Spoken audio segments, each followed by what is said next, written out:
शजरा साहिबा ये बताएं कि ये जो पंजाब असम्बली में एक अफसोसनाक वाक़या है, इससे आपको नहीं लगता कि सियासतदान जो हैं वो एक क्लास के तौर पे, एक तबके के तौर पे पहले ही उन पे बहुत सी बातें की जाती हैं, मज़ीद बदनाम होंगे? जी बहुत शुक्रिया हामिद मीर साहब आपका प्रोग्राम में बुलाने के लिए। देखिए, इस किस्म के वाक़यात नहीं होने चाहिए। आप ठीक कह रहे हैं कि सियासतदानों के बारे में वैसे ही बहुत सारे मिसकंसेप्शंस हैं। लोग समझते हैं कि पता नहीं सियासतदान बैठ के क्या कर रहे होते हैं, हालांकि हकीकत ये कि सियासतदान ज़्यादातर यही कोशिश कर रहे होते हैं कि वो आवाम के लिए अपने आप को हाजिर रखें, आवाम की खिदमत करें। जो हल्के की पॉलिटिक्स होती है ना, उसमें सियासतदान जो होता है, वहाँ का MNA MP वो एक sort of a window to all चीज़ें होता। लेकिन इस किस्म के वाक़यात मेरा ख्याल है अनफॉर्चुनेट है, नहीं होने चाहिए। अब इसका वाक़े का क्योंकि हमें पता नहीं कि बैकग्राउंड क्या है, हाँ, इसलिए हम किसी को ब्लेम तो अभी नहीं कर सकते, लेकिन कोशिश करनी चाहिए कि बातचीत के साथ अच्छे तरीके से, अच्छे लहजे से, अगर कोई मिसअंडरस्टैंडिंग है तो उसको ज़रूर हल किया जाए। लेकिन मैं आपको एक बात बता दूं कि जब से PTI इस मुल्क में आई है एज अ जमात, तब से लहजों के अंदर भी जो है एक बदसूरती और एक लड़ाई और एक पर्सनल सियासत को पर्सनल लेवल पे ले जाना अनफॉर्चुनेटली हमारे मुल्क में आ चुका है, हमारी सियासत का हिस्सा बन चुका है, जो इससे पहले ऐसा कम होता था। अच्छा, आमिर डोगर साहब, अगर आज पंजाब असम्बली में ये PTI का रुकन जो है वो एक हमला ना करता हुकूमती रुकन पे, तो हम ये डिस्कस करते कि अहमद फजर साहब और अहमद चट्ठा साहब को जो नाअहल करार दिया गया है, सही हुआ या गलत हुआ है। लेकिन अब तो हम वो जो थप्पड़ है उसी को डिस्कस करेंगे। अमीर साहब, आज एहतजाज हो रहा था पंजाब असम्बली में। अहमद खान बच्चर साहब जो अपोजिशन लीडर हैं, उनको एक झूठे और बेबुनियाद मुकदमे में नाअहल करके सियासी इंतकाम का निशाना बनाया गया। इसी तरह अहमद चट्ठा साहब जो हमारे गुजरांवाला से कौमी असम्बली के मेंबर हैं, और गुजरांवाला से ये तीसरे MNA हैं जो शिकार हुए हैं। ये अवामी मैंडेट की तौहीन तो अपनी जगह कि तीसरे MNA से पहले एहसान विर्क साहब, फिर बिलाल इजाज साहब और अहमद चट्ठा साहब, जिनको पिछले 2-3 महीने में नाअहल करार दे दिया गया। हम जब एहतजाज करते हैं और अवामी मैंडेट की आप तौहीन करते हैं कि 26वीं तरमीम के ज़रिए आप अदालतों को अपने ताबे बना के स्पीडी ट्रायल के ज़रिए हमारे अरकान को नाअहल करते हैं और अवाम के मैंडेट की तौहीन करते हैं, तो उस एहतजाज का, और फिर आप हमें असम्बली में एहतजाज भी करने नहीं देते, और उस एहतजाज पर जो नारेबाजी और जो रिएक्शन आया, ये उसका रिएक्शन है। बिल आखिर ये वो रिएक्शन है जो पंजाब के अंदर पंजाब पुलिस हमारे अरकान असम्बली के साथ कर रही है, इलेक्शन कमीशन हमारे साथ कर रहा है, और अदालतें हमारे साथ कर रही हैं। हमें तो हर जगह से क्रश करके बिल्कुल दीवार के साथ लगाया जा रहा है, और अगर हम एहतजाज करें तो फिर हमारे साथ हाथापाई होती है। जब हाथापाई में तो फिर ये नहीं देखा जाता कि थप्पड़ किधर से आया और किधर चला गया। मैं ज़ाती तौर पर इस वाक़या और इस तरह के वाक़यात का कभी हामी नहीं रहा, और साफ़ सुथरी सियासत का हामी हूँ, लेकिन यहाँ ना सियासत रही, ना यहाँ कोई यहाँ जिसको कहते हैं ना कोई जमहूरियत है, और ना यहाँ कोई अवामी मैंडेट है। यहाँ तो हर चीज़ की नफ़ी करके एक शख्स को और इसकी एक जमात को ताकत के ज़ोर के ऊपर आप निशान इबरत बना रहे हैं। ये वक्त तो गुजर जाएगा। क्या आप माजी के फ़ैसलों से आपने सबक सीखा कि माजी में जब आपने ऐसा कुछ हुआ तो क्या हुआ?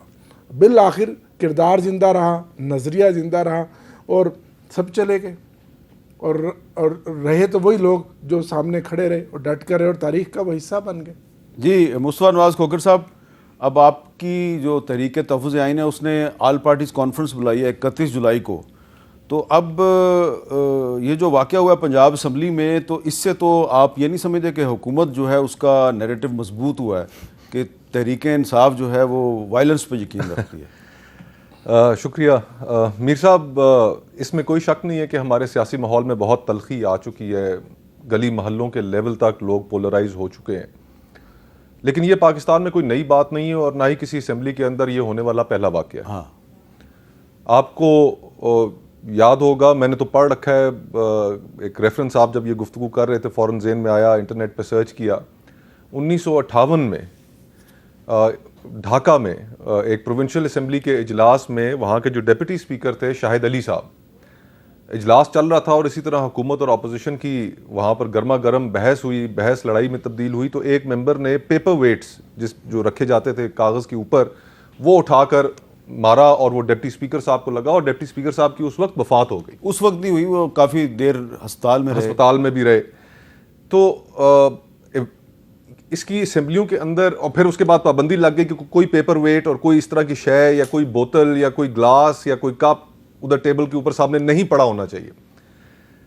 तो हम उसके कुछ अरसे के बाद फिर मार्शल लॉ लग गया। उसके कुछ अरसे के बाद फिर मार्शल लॉ भी लग गया। तो ये एक तवील इस चीज़ की तारीख है। हम दुनिया भर की असेंबलियों के अंदर देखते हैं। जापान के अंदर जब भी कभी वहाँ के इजलासों की अक्सर औकात साल में 1-2 दफ़ा वो फुटेजेस देखने को मिलती हैं कि गुथम गुथा हो जाते हैं आपस में ट्रेजरी और अपोजिशन। नहीं होना चाहिए, इसमें तो कोई दो राय नहीं है, लेकिन हमारे यहाँ फ्रैंकली हम माहौल को बहुत तल्ख बना चुके हैं और बहुत पोलराइज हो चुका है। इसी वजह से शायद लोगों के दिलों में सियासत से एक उकताहट भी पैदा हो रही है कि सियासतदान हमेशा अपने मामलात में उलझे रहते हैं, इस मुल्क की अशराफिया उलझी रहती है, और जो इस मुल्क के जो अवाम हैं और उनके जो इशूज़ हैं वो मुकम्मल तौर पर नज़रअंदाज हो जाते हैं। जिस तरह आज मीर साहब, अगर हम इस मुल्क के हालात को देखें तो आधी आबादी हमारी तकरीबन सतह गुर्बत से नीचे जा चुकी है, 46%। और ये कोई पाकिस्तानी इदारा नहीं कह रहा, ये गैर मुल्की इदारे कह रहे हैं, वर्ल्ड बैंक कह रहा है। ये हमारे लिए लम्हा फिक्रिया होना चाहिए।